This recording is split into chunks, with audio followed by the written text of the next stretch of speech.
Hello friends, welcome back to my YouTube channel. എല്ലാവർക്കും അവർ family വ്ളോഗ്സിൻ്റെ നല്ലൊരു വീഡിയോയിലേക്ക് സ്വാഗതം. നമ്മുടെ വീഡിയോ ആദ്യമായിട്ട് കാണുന്ന കൂട്ടുകാരുണ്ടെങ്കിൽ ഒന്ന് സ്കിപ്പ് ചെയ്യാതെ കാണണം കേട്ടോ, ഒരു റിക്വസ്റ്റാണ്. ഇന്നത്തെ വീഡിയോ എന്ന് പറഞ്ഞാൽ രാവിലെ തന്നെ ചെയ്യുക. കാരണം എന്ന് പറഞ്ഞാൽ അമ്മാമിക്ക് ഇന്ന് ഇഞ്ചക്ഷൻ ഉണ്ട്. അന്നേരം ഞാൻ നാസനെയും കാത്തയോടെ നിൽക്കുമ്പോൾ എനിക്കൊരു കോൾ വന്നു. ഒരു 10-15-20 മിനിറ്റ് എനിക്ക് സംസാരിക്കേണ്ടി വന്നു. അതുകൊണ്ടാണ് എൻ്റെ മുഖം ഭയങ്കര വളരെ കടുപ്പമുള്ളതായിട്ട് നിങ്ങൾക്കൊന്ന് ഫീൽ ചെയ്യുന്നുണ്ടെങ്കിൽ അതിന് യാഥാർത്ഥ്യം അതാണ്. ഓക്കെ, വേറെ ഒന്നുമല്ല, എനിക്ക് നാട്ടിൽ നിന്ന് ഒരു കോൾ ഉണ്ടായിരുന്നു. എൻ്റെ ഒരു ഫ്രണ്ട് വിളിച്ചു. പുള്ളിക്കാരി അങ്ങനെയൊന്നും എന്നെ വിളിക്കുന്നതല്ല, ഒരാൾ അങ്ങോട്ട് പോയതാണ്. ഓക്കെ, അന്നേരം എന്നെ വിളിച്ചിട്ട് എന്നോട് പറഞ്ഞു, നമ്മുടെ പുള്ളിക്കാരി ഇപ്പോൾ 2 ദിവസമായിട്ട് പുള്ളിക്കാരുടെ വീട്ടിലാണ് താമസിക്കുന്നത്. കല്യാണം കഴിച്ചാണ്, 2 പിള്ളേരുണ്ട്. ഞാനിങ്ങനെ സംസാരിച്ചപ്പോൾ എന്നോട് പറഞ്ഞെന്ന് പറഞ്ഞാൽ പുള്ളിക്കാരിയുടെ ഹസ്ബൻഡ് പുള്ളിക്കാരിയെ ഒരുപാട് എന്താ പറയുക ഹേർട്ട് ചെയ്യുന്നു, പുള്ളിക്കാരിയെ വല്ലാതെ എന്താ പറയുക ഉപദ്രവിക്കുന്നു എന്നുള്ള രീതിയിലൊക്കെയാണ് സംസാരിച്ചത്. സത്യം പറഞ്ഞാൽ ഇതൊന്നും നമ്മൾ പ്രതീക്ഷിക്കാത്ത, അല്ലെങ്കിൽ എൻ്റെ ഫ്രണ്ട് ആരോടും ഇതിനെക്കുറിച്ചൊന്നും ഇതുവരെ റിവീൽ ചെയ്യുമോ ഇതിനെക്കുറിച്ചൊന്നും സംസാരിക്കുകയൊന്നും ചെയ്തിട്ടില്ല. അവളുടെ പാരൻസിനോട് പോലും അവൾ സംസാരിച്ചിട്ടില്ല. ഇപ്പം ഏകദേശം അവളുടെ കല്യാണം കഴിഞ്ഞിട്ട് തന്നെ 12 കൊല്ലം കഴിഞ്ഞു. എന്നിട്ടും ആരോടും പറഞ്ഞിട്ടില്ല എന്നാണ് പറയുന്നത്. അപ്പോൾ ഈ ഒരു സാഹചര്യത്തിൽ ഒട്ടും പ്രതീക്ഷിക്കാതെ അവൾ വീട്ടിൽ ചെന്നപ്പോഴത്തേക്കും അവളുടെ പാരൻസ് അവളോട് ചോദിക്കുന്നു, ഇത്രയും നാളും എന്തുകൊണ്ട് അത് പറഞ്ഞില്ല, ഞങ്ങളോട് എന്തുകൊണ്ട് നീ ഇതൊന്നും അറിയിച്ചില്ല എന്നുള്ള കുറേ ചോദ്യങ്ങൾ അവരോട് ചോദിച്ചു. അവർക്ക് ഒട്ടും എന്താ പറയുക അവിടെയും ഒരു നിലനിൽപ്പ് സ്ഥിരമായി കിട്ടില്ല എന്നുള്ള ഒരു സിറ്റുവേഷൻ വന്നപ്പോഴാണ് അവൾ എന്നെ വിളിച്ചത്. ഇപ്പം എന്നെ ഒരു വ്യക്തി വിളിക്കണമെങ്കിൽ അത് എന്നെ അങ്ങനെ ഒരാൾ വിളിച്ച്, എൻ്റെ ഒരു ഫ്രണ്ട്, വേറെ ഒരാളുമല്ല, എൻ്റെ ഒരു ഫ്രണ്ട് വിളിച്ചിട്ട് എന്നോട് ഇങ്ങനെ പറയുമ്പോൾ അവളുടെ ദയനീയാവസ്ഥ ഞാൻ മനസ്സിലാക്കണം. അപ്പോഴും ഞാൻ പറഞ്ഞൊരു കാര്യം ചെയ്ത് എൻ്റെ പപ്പായ്ക്ക് ഫോൺ കൊടുക്കും, ഞാൻ സംസാരിക്കാമെന്ന് പറഞ്ഞു. കാരണം അവരുടെ പപ്പായ്ക്ക് എന്നെ നല്ലതുപോലെ അറിയാം. കാരണം ഞങ്ങൾ എൻ്റെ ഒരു 13 വയസ്സ് മുതൽ ഞങ്ങൾക്ക് പരസ്പരം അറിയാവുന്ന ഞങ്ങളുടെ നല്ലൊരു ഫ്രണ്ട്ഷിപ്പാണ് ഞങ്ങളുടെ. അന്നേരം അവളുടെ വീട്ടിൽ ഞങ്ങൾ പോയിട്ടുണ്ട്, എൻ്റെ വീട്ടിൽ അവൾ വന്നിട്ടുണ്ട്. ഞങ്ങൾ 2 പേർക്കും പരസ്പരം അറിയാവുന്ന 2 ഫാമിലീസാണ്. ഓക്കെ, അപ്പോഴും ഞാൻ സംസാരിച്ചപ്പം ഞാൻ എൻ്റെ ലൈഫായിട്ട് കണക്ട് ചെയ്ത് വെച്ചിട്ടാണ് ഞാൻ ആ പപ്പായോട് സംസാരിച്ചത്. വേറെ ഒന്നുമല്ല, എൻ്റെ ലൈഫിനെക്കുറിച്ചും എൻ്റെ ലൈഫിൽ നടന്ന ട്രാജഡികളെക്കുറിച്ചും കോമഡികളെക്കുറിച്ചും ഒക്കെ അവർക്കും നല്ലതുപോലെ അറിയാം. അന്നേരം ഇതിലാകെ ഉള്ള ഒരു വ്യത്യാസം എന്ന് പറഞ്ഞാൽ, എൻ്റെ ലൈഫിൽ നടന്ന കാര്യങ്ങൾ, എനിക്ക് ഒറ്റയ്ക്ക് ചെയ്യാൻ പറ്റാതെ പോയ കാര്യങ്ങളൊക്കെ ഞാൻ എൻ്റെ പേരൻസിനോട്, എൻ്റെ അപ്പച്ചനോട് ഞാൻ സംസാരിച്ചിട്ടുണ്ട്. എന്ന് പറഞ്ഞാൽ ഒരു ഫ്രണ്ട് സംസാരിക്കുന്ന കണക്ക് ഞാൻ എനിക്ക് ഓർമ്മ വെച്ച കാലം തൊട്ട് താണ്ടെ എൻ്റെ അപ്പച്ചൻ മരിക്കുന്ന നിമിഷം വരെ സംസാരിച്ചിട്ടുള്ള വ്യക്തിയാണ്. അത് ദേഷ്യമാണെങ്കിലും സങ്കടമാണെങ്കിലും ഞാൻ എക്സ്പ്രസ് ചെയ്യും.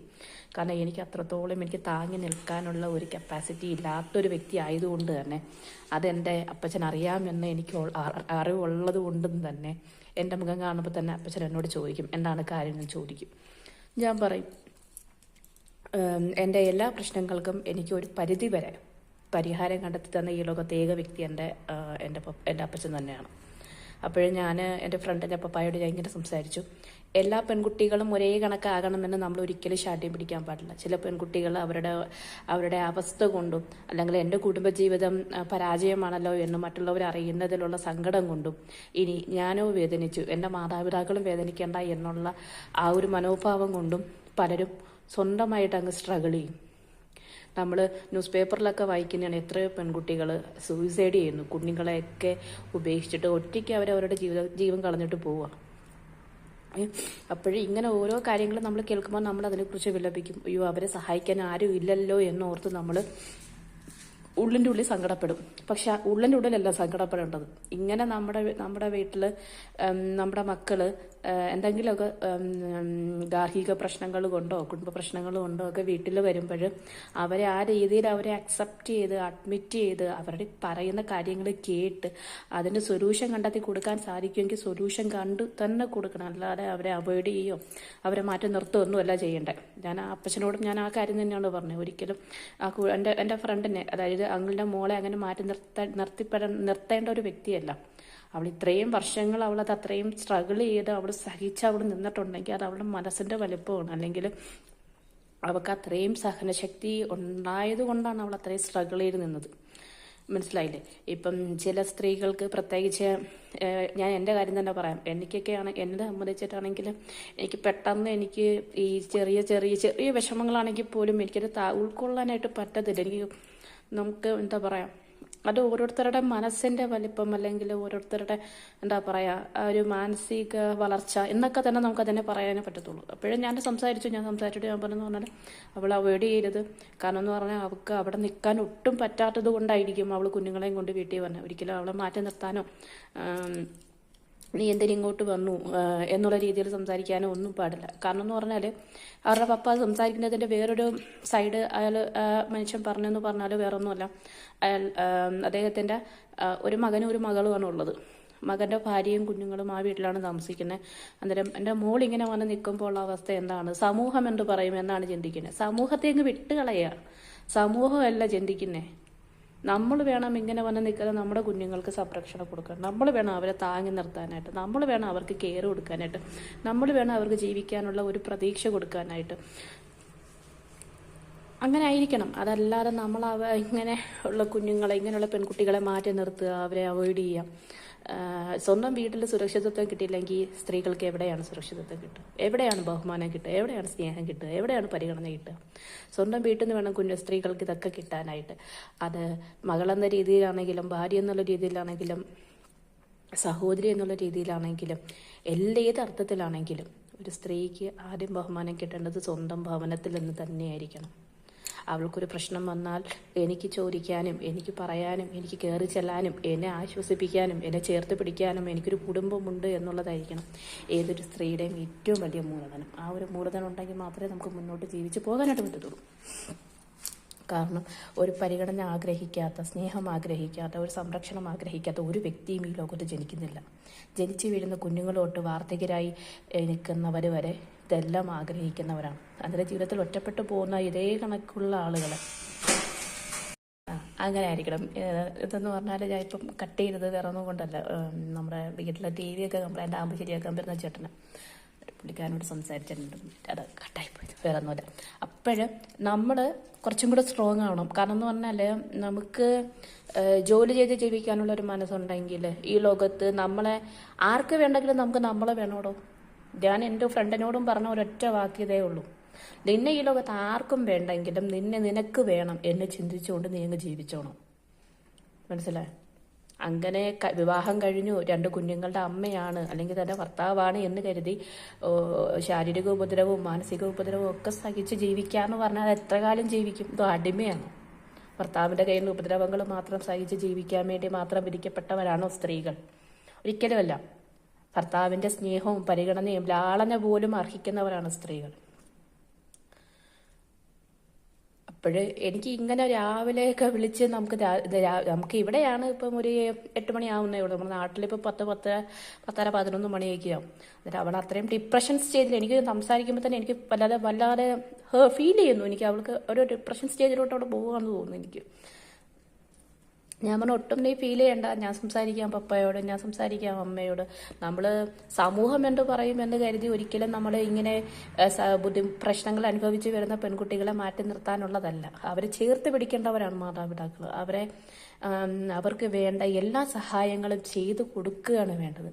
സഹായമല്ല, അത് നമ്മുടെ കടമയാണ്, നമ്മുടെ ഉത്തരവാദിത്തമാണ് മാതാപിതാക്കൾ എന്നുള്ള രീതിയിൽ.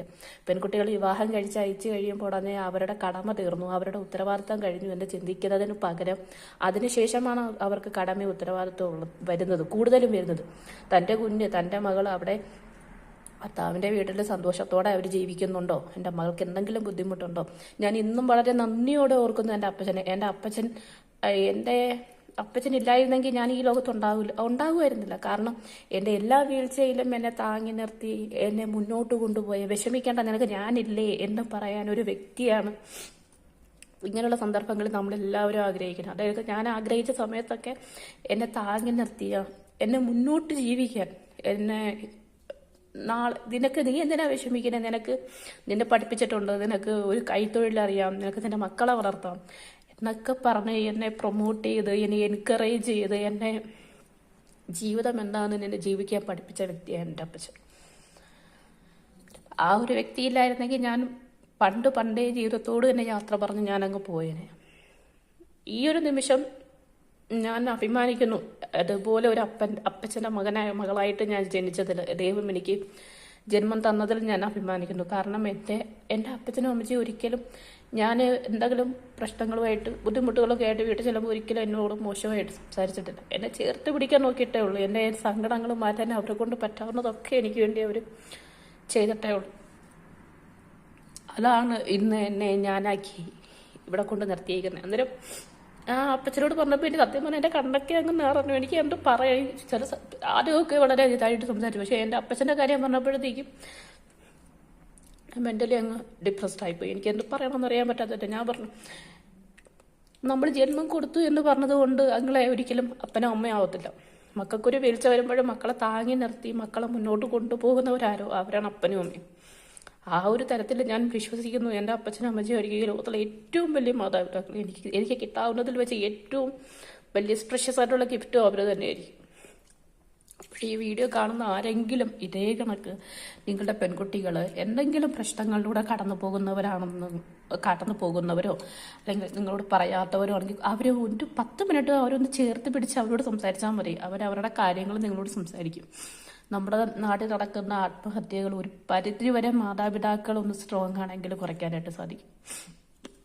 അങ്ങനെ മരണത്തിന് വിട്ടുകൊടുക്കാനല്ല നമ്മൾ 10, 20, 30 വയസ്സ് വരെയൊക്കെ നമ്മുടെ പെൺകുട്ടികളെ വളർത്തിയെടുക്കുന്നത്. അവർ ജീവിക്കണം, അവർക്കൊരു ജീവിതമുണ്ട്, മനസ്സിലായില്ല? അത് ആരുടെയും കാൽക്കീഴിൽ കൊണ്ട് വെച്ച് ജീവിക്കേണ്ട കാര്യമൊന്നും ആർക്കുമില്ല. കാരണം എന്ന് പറഞ്ഞാൽ എല്ലാവർക്കും വ്യക്തിത്വമുണ്ട്, എല്ലാവർക്കും ജീവിക്കാനുള്ള അവകാശമുണ്ട്. നല്ല രീതിയിൽ മാന്യമായ രീതിയിൽ ഒരുപാട് തൊഴിലവസരങ്ങൾ നമുക്ക് ഇന്ന് സുലഭമാണ്. അതുകൊണ്ട് നമ്മൾ ഒരിക്കലും ആരുടെ അടിമയായിട്ട് ജീവിക്കേണ്ട കാര്യമില്ല. ഇതൊരു കുഞ്ഞു വീഡിയോ ആണെങ്കിൽ പോലും എല്ലാവരും ഇത് മാക്സിമം ഷെയർ ചെയ്യാൻ ശ്രമിക്കുക. അതേ എനിക്ക് പറയാനുള്ളത്. Thank you.